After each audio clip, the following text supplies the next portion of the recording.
What's going on, everyone? Mr. Hodl here from Crypto News. Today I have a really exciting video for you. Today we're going to be talking about the exact history of Bitcoin and how it went from just an introduction on an arbitrary forum to now being a $1 trillion asset class. There are just so many juicy details behind Bitcoin's meteoric rise over the past decade, and I'm so excited to be sharing all those details with you today. Now, before I get into that, folks, if you are not already subscribed to this channel and you love crypto videos just like this one with in-depth tutorial research, then be sure to hit that subscribe button and turn on your notification bells.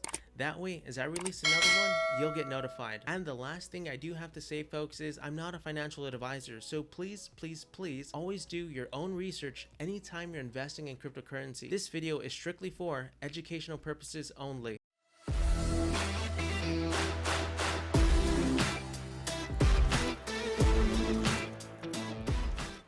If there's one cryptocurrency you should learn about, it's definitely Bitcoin. There's hardly anyone who has yet to hear about Bitcoin, and many people across the world are heavily invested in it, thanks to all that has been said about it and how well it has performed over the years. Its rise in value and popularity has been steady, although not without its ups and downs. However, regardless of its popularity, the Bitcoin concept might seem a bit technical to grasp for crypto newbies. Many wonder what it's all about and how it started and how it got to where it is today. Others have questions concerning its workings, how it differs from other regular currencies, why it has so much value, and many other questions. These questions are not out of place, especially for a relatively new money system that is fast gaining adoption even across traditional institutions. However, the good thing is that we have all the answers to that. In this video, we'll discuss the Bitcoin concept in its entirety. We'll walk you through what it's about, its history,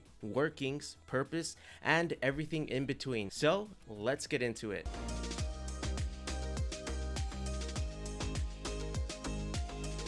So first and foremost, what is Bitcoin? Bitcoin is a digital currency that relies on cryptography and peer-to-peer software to work with no central authority or oversight from banks or governments. It is a money system that enables online peer-to-peer transactions in a secure and seamless manner. Bitcoin serves as a medium of exchange, a store of value, and a unit of account, all of which are qualities of money. However, it only exists digitally as there are no physical versions of it. The main offering of Bitcoin technology is a decentralized money system. Bitcoin permits internet transfers of funds without the use of a middleman like a bank or a payment processor. The elimination of those gatekeepers opens up lots of new possibilities, including the possibility of money traveling more swiftly and cheaply over the global internet, as well as giving individuals complete ownership over their own assets. All over the world, people use Bitcoin as an investment instrument or a store of value akin to gold. Others use it as a means of transferring value across the globe or simply a way to experiment with new technology. It is worthy to note that Bitcoin is the most successful of several attempts to utilize cryptography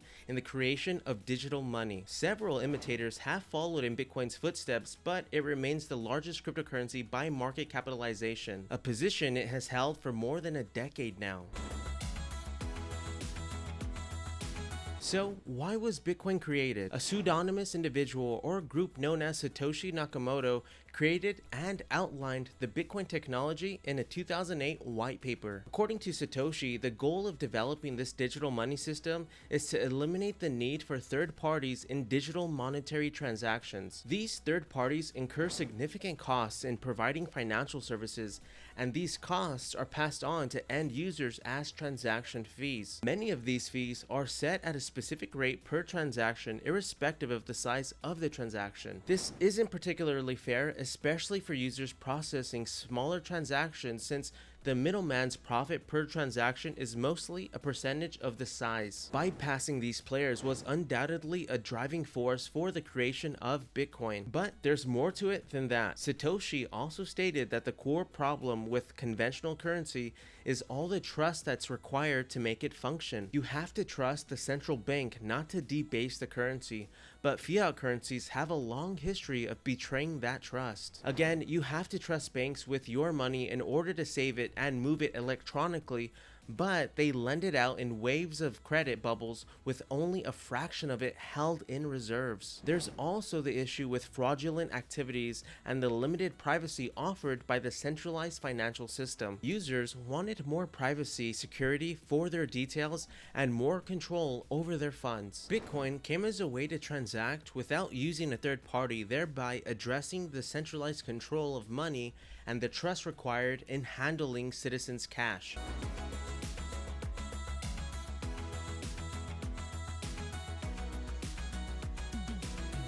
The first retail transaction involving physical goods was paid on May 22, 2010 by exchanging 10,000 mined BTC for 2 pizzas delivered from a local pizza restaurant in Florida, marking May 22nd as the Bitcoin Pizza Day for crypto fans. At the time, a transaction value was typically negotiated on the Bitcoin forum. That transaction is now worth $470 million at the time of this video.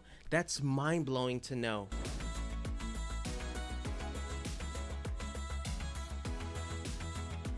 So how is Bitcoin different from other currencies? Money has taken numerous forms throughout human history. We've had the barter system, real items such as rocks or shells, precious metals, banknotes, paper bills, digital money, and now Bitcoin. Over time, people became aware of the most desired characteristics that money should possess. To be useful and convenient, the currency should be recognizable, scarce, and fungible, which implies that each unit should have the same value as its equal. It also needs to be portable, divisible, and non-consumable. Its divisibility means it can be broken down into smaller chunks to pay a specified amount or make micro payments, while non-consumable indicates that it can't be used for anything other than for value exchange. The different money systems we've had possess these characteristics in various measures: low, medium, high. However, there came a growing need for money to become decentralized as well. This is where Bitcoin overtakes the others. The fundamental distinction between Bitcoin and traditional currencies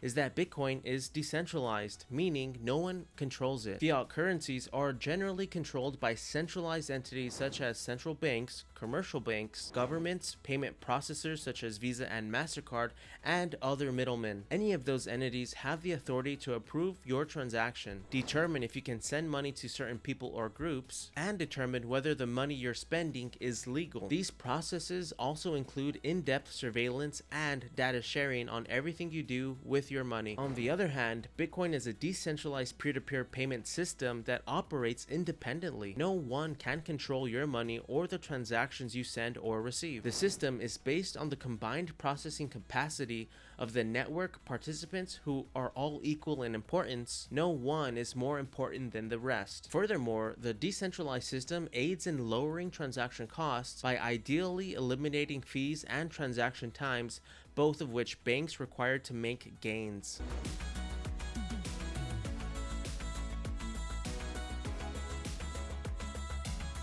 So now let's look at Bitcoin's growth throughout the years. Bitcoin has a significantly longer track record than any other crypto, although it is still in its infancy compared to the over 200 years US stock market history. However, its history consists of ups and downs and massive swings. We'll go through its track record to reveal the Bitcoin growth pattern over the years. Firstly, Satoshi Nakamoto, whose real identity remains a mystery to date, released a paper titled Bitcoin, a peer-to-peer electronic cash system, to a mailing list discussion on cryptography in 2008. However, the currency was officially launched in January 2009. The invention of the Bitcoin currency happened simultaneously with the invention of Bitcoin as a blockchain, and it was the first of its kind in history. Without blockchain technology, the unit of value for BTC would not have been conceivable, but there would also never have been a Bitcoin blockchain without the currency in the first place. Both were indispensable to the system Satoshi was building. Also, after the birth of Bitcoin, crypto enthusiasts realized that the currency may have some worth. In January 15, 2010, someone who goes by the pin name DW proposed a Bitcoin trading platform, bitcoinmarket.com,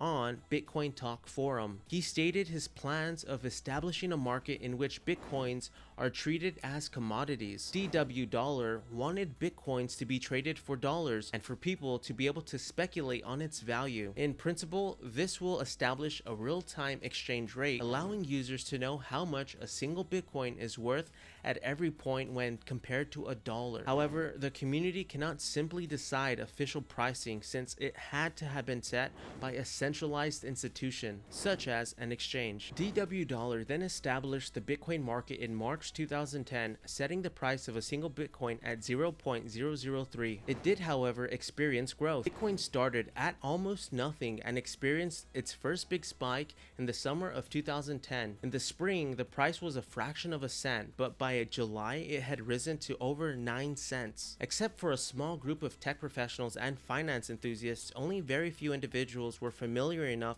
with Bitcoin to purchase it then. By October 2010, the price had gone up to around 10 cents. Bitcoin's first mini bull run began in April 2011 when it broke the $1 mark. Over the next 3 months, it increased by about 3,000%, peaking between $29 and $32 in June 2011. By November 2011, the price dropped to $2. The year after that was unspectacular. In 2012, Bitcoin did not recover, ending the year between $13 and $14.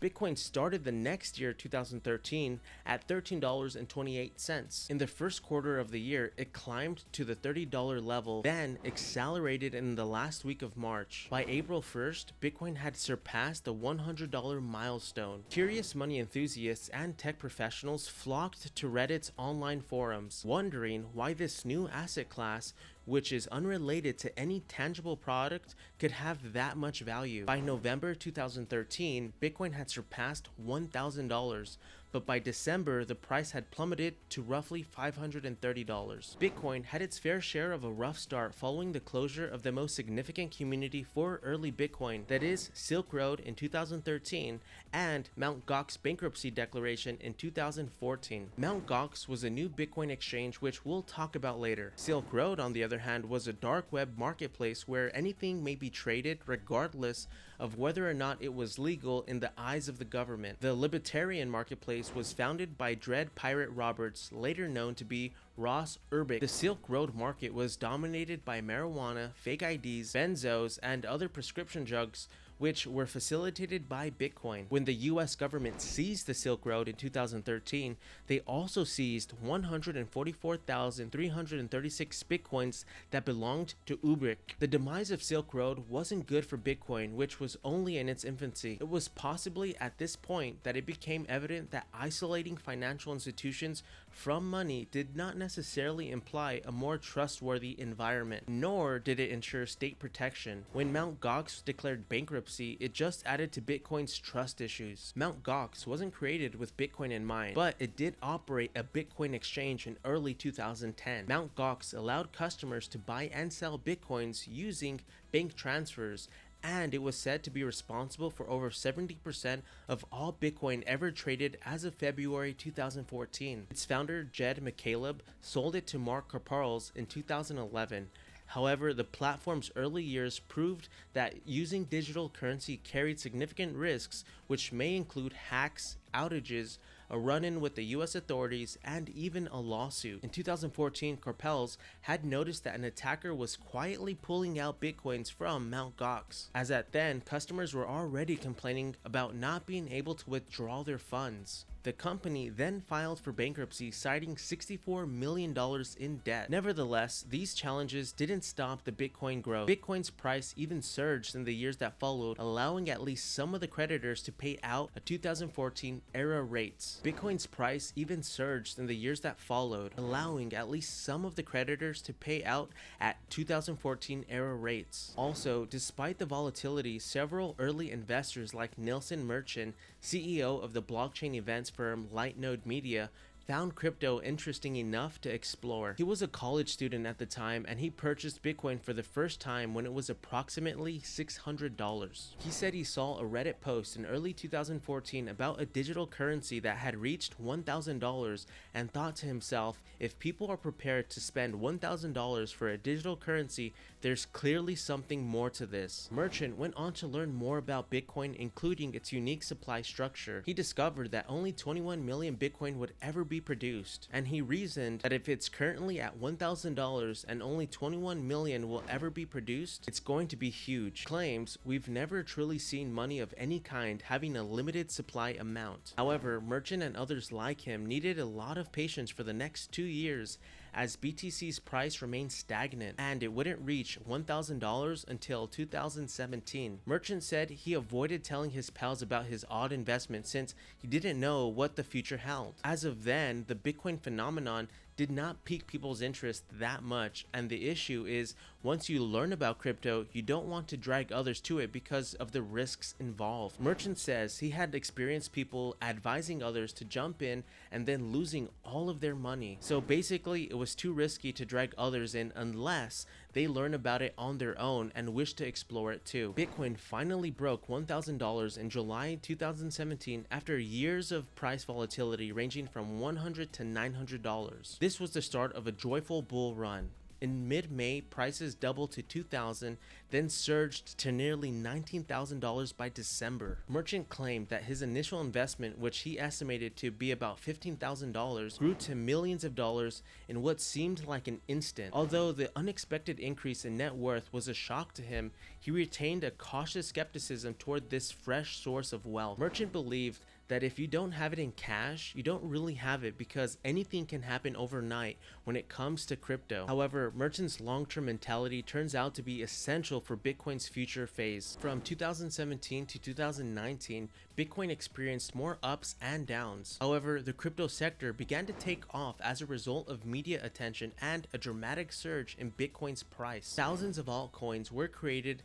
as international diplomats, governments, mathematicians, economists, tech professionals, and financial experts began to discuss crypto regulation and adoption. During this time, Bitcoin's price was mostly flat, with a few brief surges. The highest peak was roughly 17,527 in January 2018, while the lowest was approximately 3,236 in December of 2018. Merchant recalls going from having millions of dollars in crypto to only having a few $100,000, reinforcing his point that crypto wealth isn't real until it's in your hands. As of the end of 2019, Bitcoin's price was at $7,200. Again, Bitcoin's price began to speed on its upward trend in 2020 when the coronavirus outbreak shut down the economy and sparked fears of inflationary pressure on the US dollar. Bitcoin's price had risen by more than 300% by December 2020. The price of the coin ended up being around $29,374,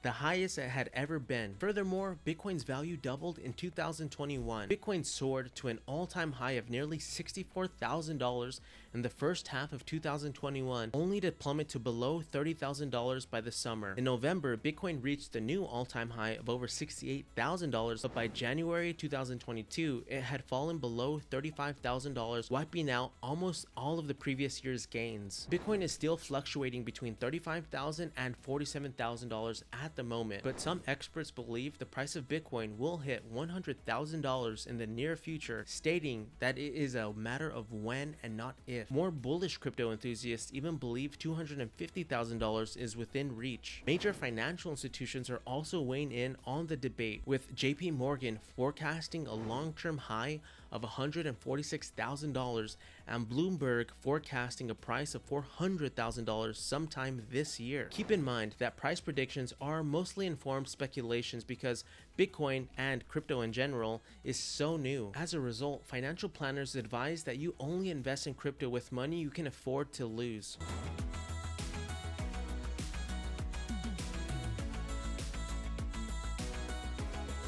Now let's talk about what drives its value. If you're wondering what drives the Bitcoin value, the straight answer is scarcity. Bitcoins are valuable because of their limited supply, which constantly has increasing demand from a growing number of investors. Some have also referred to it as an inflation hedge. Many people in various industries believe that blockchain, which is the technology on which crypto is based, can be a game changer and provide transparency across industries. Several blue chip companies such as Tesla and Square have Bitcoin in their portfolios or are planning to incorporate blockchain technology into their business models.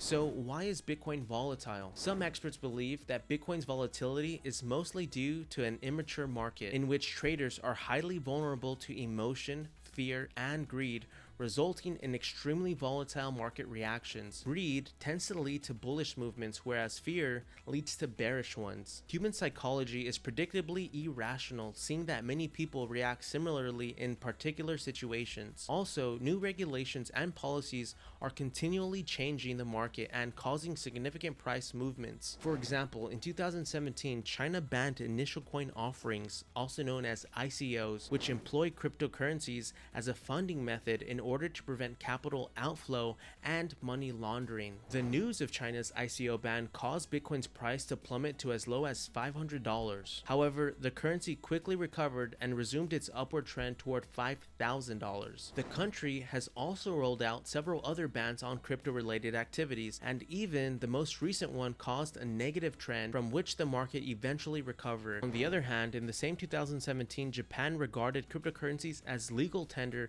and said it was working on its own currency. Bitcoin's price increased by 2.8% in the hours following the Japanese government's statement that the currency was legal tender. Also, in 2021, El Salvador's government announced the country would be adopting Bitcoin as legal tender. This announcement also impacted Bitcoin's price. These show how acts and regulations, either positive or negative, can affect Bitcoin's price. Another influence point is social media. Today, viral social media trends like Wall Street bets or Elon Musk, for example, have a huge influence over crypto. Elon Musk's tweets have the ability to move Bitcoin up or down 10%, while social media has a unique ability to captivate and excite. Its influence on the Bitcoin market is cause for caution among casual investors. It's recommended to avoid investing in cryptocurrencies based on social media trends or other fleeting emotions.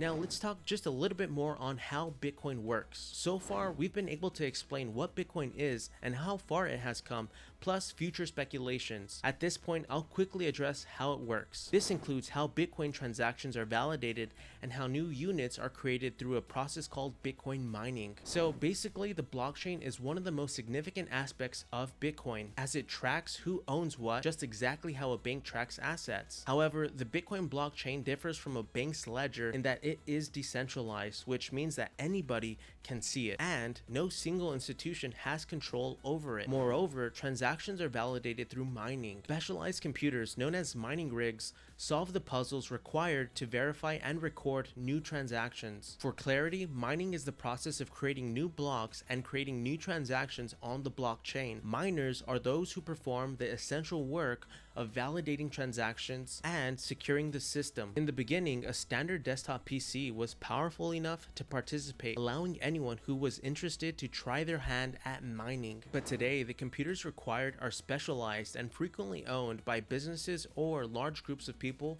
pulling their resources together. The miners' combined computational power ensures the ledger's accuracy as it grows. Every new Bitcoin, as well as every subsequent transaction with all existing coins, are recorded on the blockchain. Every block in a blockchain has its unique nonce and hash, but it also links to the hash of the previous block in the chain, making it difficult to mine a block, especially on huge chains like Bitcoin's. Miners aren't going to work for nothing. Actually, they are rewarded with fresh Bitcoin units for each new block they create. Hence, the straight answer to the question, where does Bitcoin come from, is from mining. The vast decentralized network of computers continually verifying and securing the blockchain's accuracy mines new Bitcoins. As a result, there are a lot of mining rigs competing to create new blocks and mine new units as a reward. The Bitcoin network runs on a continual lottery in which all of the world's mining rigs compete to solve a puzzle or math problem first. Every 10 seconds or so, a winner is chosen, and that winner adds new valid transactions to the Bitcoin ledger. However, we've mentioned that the network was set up by Satoshi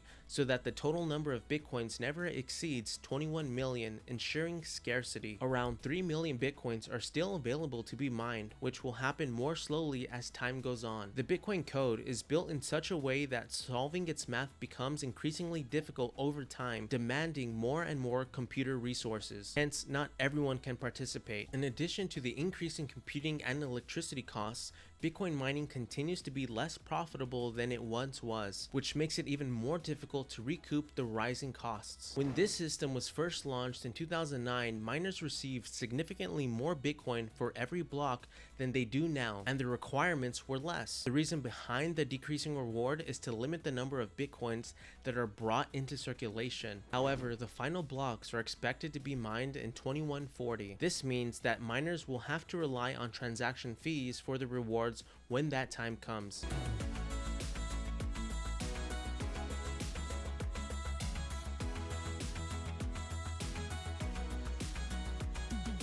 So how does Bitcoin differ from other cryptocurrencies? However, here we want to talk about the distinction between Bitcoin and other cryptocurrencies. While Bitcoin is the first digital currency, others have subsequently emerged, but it has managed to stand out in various ways. One such way is its use. Other cryptocurrencies have the capability of managing digital protocols. Their teams focus on creating contracts and digital services that could be paid for using their own cryptocurrency. However, Bitcoin has remained a cross-platform mode of payment. It can be used to make purchases anywhere in the world where it is accepted, rather than being restricted by specialized Bitcoin-only services. Another area of distinction is in the availability of coins. As earlier stated, only 21 million Bitcoins can be mined or created. When it reaches this limit, no more Bitcoins may be created, and miners will only profit from transaction fees. In comparison, other cryptocurrencies have more than that number, and others like Ethereum have no limit on how many coins can be mined. This makes Bitcoin more scarce, and as a result, it stays more valuable.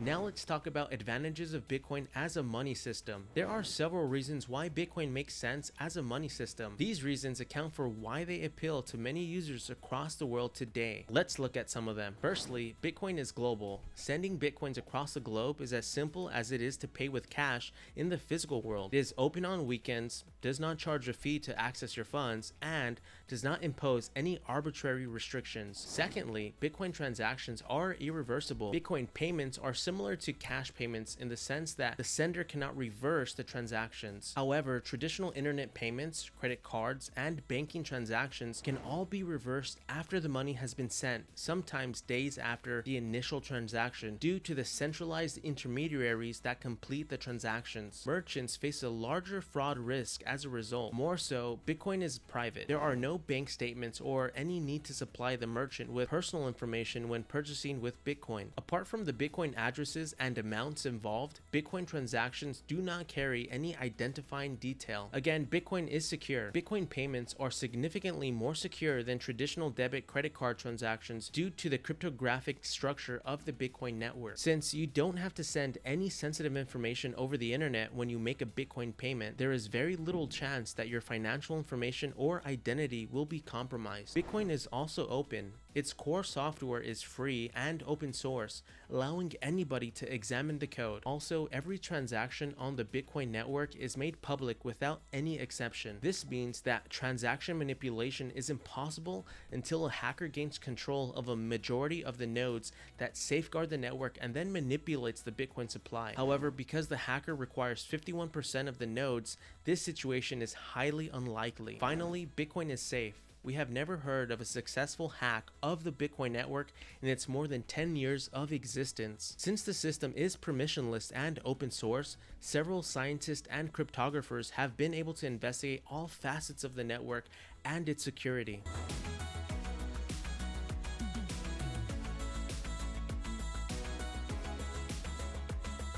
Now let's talk about some of the challenges of the Bitcoin technology. Despite its numerous advantages, Bitcoin has several challenges hindering its mainstream adoption. One of such challenges is the environmental impact. Many environmental conscious users are ditching Bitcoin for more eco-friendly alternatives due to the carbon footprint issue. Bitcoin uses a proof of work method to mine new blocks, and as we said earlier, miners must solve equations of varying difficulty in order to mine new coins and add new blocks of data to the digital currencies blockchain. Because everyone on the network is competing to solve these equations first and earn the reward, the person with the most processing power has the best chance of winning. As a result, people are building larger mining rigs or even networks of mining rigs to process equations faster. Since the amount of energy utilized is proportional to the size of the mining network, mining new coins require ever-increasing quantities of energy. The environmental concern comes from the estimated carbon footprint generated by the power plants providing that energy. A single Bitcoin transaction is estimated to consume 2,292.5 kilowatt hours of electricity, which is enough to power a typical US family for nearly 78 days. Although electricity appears to be a clean form of energy, many countries generate it by burning fossil fuels, which adds to the carbon in the atmosphere and worsens climate change. Other challenges include volatility. Since the beginning of Bitcoin's technology, the market has been extremely volatile. The immature environment has made Bitcoin incredibly popular among speculators who buy Bitcoin in the hopes of seeing the price climb further, but it isn't helping to grow Bitcoin's currency adoption. For example, suppose someone is planning a 2-week vacation and wants to set aside $1,000 in spending money. If he chooses to hold this money in Bitcoin, its purchasing power may rise, but it may also plummet dramatically by the time he is ready to travel. The majority of people do not want to deal with such high levels of currency risk. Bitcoin's price must become considerably more stable before it can gain widespread acceptance as a currency. There's also tax issues. Bitcoin and other digital currencies are classified as intangible property by the IRS, which implies they are liable to capital gains taxes. You'll have to record the difference on your taxes if you buy Bitcoin and then sell it at a profit. It's even worse from a money perspective because you may be subject to taxation every time you buy something with Bitcoin. For instance, if you pay $5 for a cup of coffee with Bitcoin that originally cost $4, the profit is legally a capital gain. As you might expect, this situation necessitates a lot of record keeping, and Bitcoin users may either keep meticulous records of every Bitcoin purchase and transaction or risk getting into trouble with the IRS. At worst, they may avoid using Bitcoin altogether. Next, there's cyber theft. There are certain standards in place to make BTC nearly impossible to steal. However, taking advantage of the system necessitates an in-depth understanding of Bitcoin's operating mechanism as well as substantially more effort on the user's part. In reality, several stories claim that buyers on exchanges have lost their money to scammers who set up phony exchanges to steal funds. Also, exchanges can be hacked despite the presence of a smart wallet. Hence, investors have to take extra security measures which counter the ease of use claims. Next, there's reputation for illegal activity. Bitcoin was well known, particularly in its early days, for its usage on the dark web,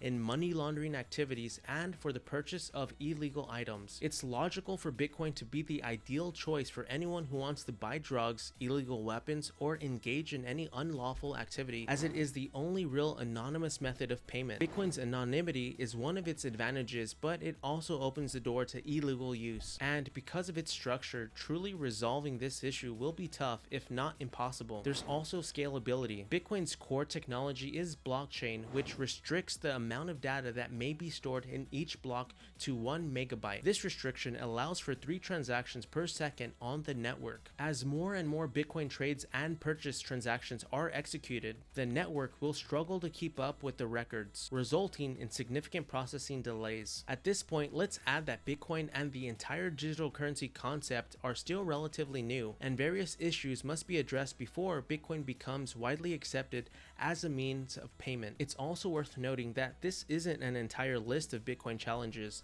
It also faces other issues. For instance, there's always the possibility of government regulation making Bitcoin illegal in certain parts of the world. The China crypto ban is there as a reminder. However, some of these issues are not impossible to solve. For instance, a more mature market that doesn't move with emotions can bring about a more stable price, thereby improving Bitcoin's chances at mainstream adoption. As time goes on, there are chances that we'll have more solutions for other Bitcoin challenges.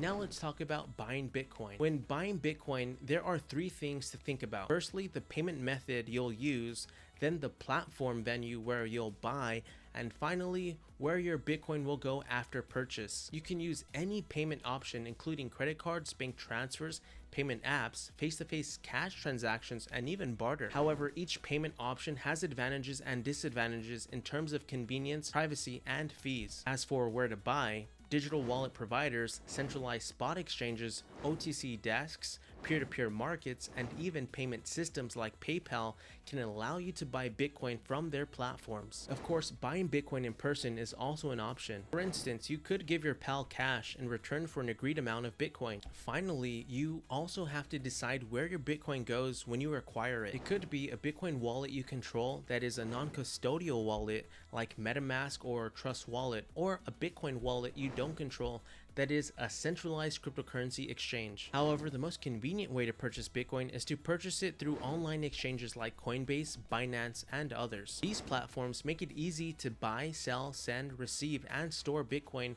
without having to hold it yourself using public and private keys.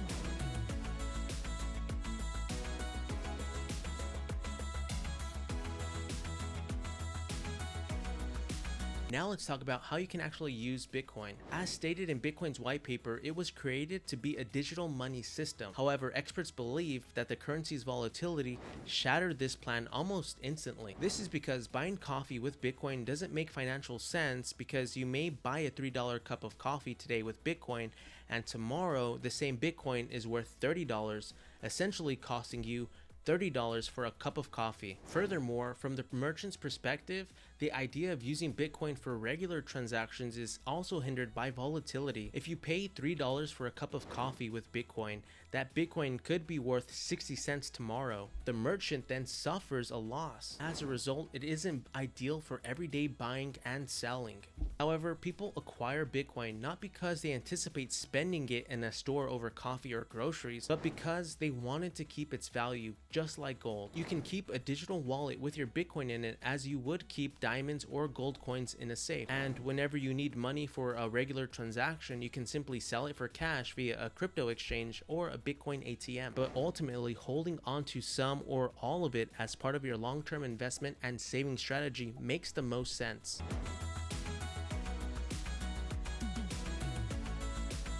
Now let's talk about the future of Bitcoin. The future of Bitcoin and cryptocurrency is surrounded by skepticism. Critics see nothing but risks, but enthusiasts see boundless promise. However, some skeptics still admit that there are some situations where cryptocurrencies could be useful, which may bring about future adoptions and mainstream applications. Speaking of adoptions, several countries have already adopted the digital currency as legal tender in the past. As previously mentioned, El Salvador made headlines last September after becoming the first country to formally introduce Bitcoin as legal tender. Following El Salvador's adoption, Panama also announced a bill to make the cryptocurrency legal tender in the country. According to De Beers Group CEO Nigel Green, 3 additional countries are anticipated to follow El Salvador's lead and make Bitcoin legal tender in 2022. The CEO of the global financial giant claimed that developing countries' reliance on the US dollar makes them vulnerable to currency fluctuations. Hence, Bitcoin could be a hedge against such fluctuations. While there's no accurate prediction as to what the future holds for Bitcoin, there are chances that we'll see more mainstream adoptions and solutions to most of Bitcoin's current challenges. And that's it on this video, where we have attempted to explain all about Bitcoin, its workings, benefits, challenges, price growth over the years, and so many other details. As previously stated, Bitcoin simply aims to change the way we make online payments by eliminating middlemen. The lack of intermediaries opens up new possibilities, such as allowing money to travel more quickly and cheaply around the world, and allowing individuals to have complete ownership over their own assets. However, Bitcoin faces several challenges which may hopefully be addressed in the near future to aid its mainstream adoption. Regardless of its challenges, especially the volatility part, it is still a considerable investment plan for daring investors, especially considering the fact that no one has ever lost out from holding Bitcoin for the long term. Well, thank you so much for watching, folks. If you did find this video resourceful, please smash that like button and share it with your friends. And if you have any questions at all for me, drop me a comment below and I'll get back to you as soon as I can. Well, till next time, I'll see you all on the next video.